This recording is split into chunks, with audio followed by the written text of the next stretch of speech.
So in many of our videos, we go through strength exercises, including squats and lunges and pressing overhead, which are fantastic. I think we use them all the time. They're great exercises, but sometimes they're hard. So we want to give you some modifications to be able to do these exercises if you can't do, let's say, a full squat or a full lunge. So let's go through a couple and we'll show you some alternatives. So Carol, come on over to the bench. And what I like for a squat is getting a high chair or a stool. This is a counter stool. And you're gonna practice just like squatting with good form, weight in your heel, and tap your butt down on the stool and come on back up. Yeah, this is great. And then when you come to stand, come the whole way to stand, always complete the movement on both ends. And then as you tap your butt, if you feel like it's a little bit hard and you're really challenging going that low, if you can't make it back up, you just sit down. So It's a nice, safe way to practice. And then you get back to it when you're ready.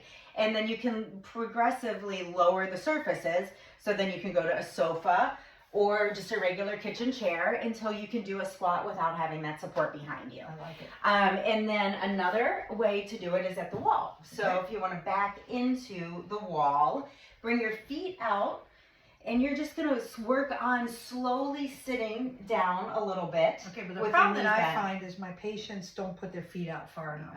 And then their knees hurt. So you really have to put your feet out far so that you get your knees over your ankles. Not over your toes. Right. Show them one incorrectly. Okay, what incorrectly I don't would want be to hurt your no, knees. no, that's here. But you're now doing it here, and I can really feel it on my knees. And your knees are right over your toes. Yeah. So I don't know if you could see that, but it's sort of like doing it like this versus getting, well, I can't really do it without a wall. Getting your feet out so your knees are over your feet. So your feet are really a decent distance from the wall, and then your weight's in the heel. And then you can slide back up. Right? Yeah, that's perfect. And you can go up and down. You can hold it at the bottom a little. Or just hold it. Or just hold it. And sometimes if you do have some knee discomfort, I think holding it's easier than going up and down on your knees. So yeah, that looks great. You feel your quads working? I do. Great. And then a lunge is another common exercise that we do. And I think that can be really challenging. It's a very functional movement because it can help you get down to the ground, but getting that low can be really tough.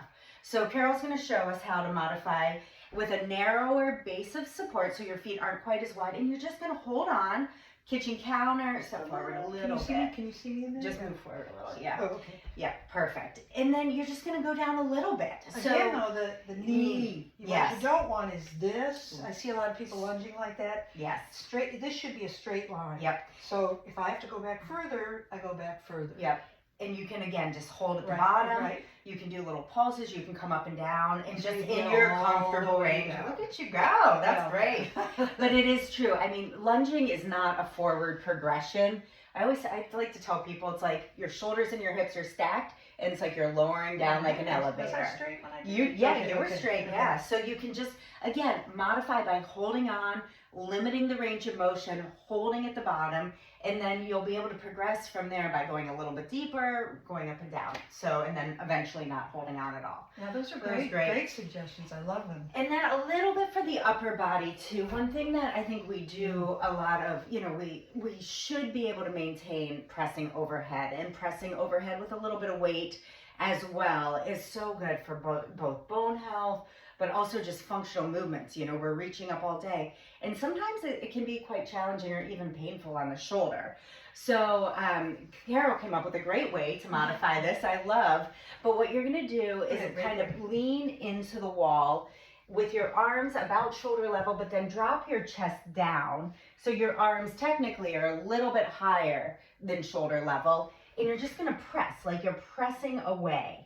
And that way I feel my shoulders activate. See your deltoids popping up. But I'm not overhead. So you can find that range of motion where you can handle, you can put your arms a little bit wider if that's easier. But the idea is you're really working on that pressing motion. Right. Because I have people that can't lift their arms in the air. So how do you get that if they can't do that? Right.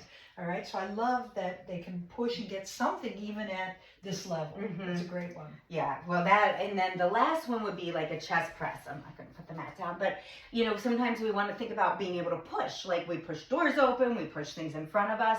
but doing like lying back on a bench and using weights can be hard. So I'm going to show you first. Thank you. I'm going to show first with a yoga block. Okay. So I'm going to lie down on my back here, and even taking something like a yoga block or a pillow, well, you need something firm. So maybe a book. What you're going to do is start with it at your chest, but press into it. So I'm pressing my hands together. My chest is activating just by pressing, and then I'm going to press up and down. If I can't take load through my shoulders, this is a great place to start because you feel those muscles, the pec muscles, engaging just by pressing together. Then you can progress to a small weight, but on the ground, because then you're supported and there's no risk of taking your shoulders back too far and straining your shoulders. You're blocked by the floor. And then you can keep your arms closer to your body. You're going to press up and down.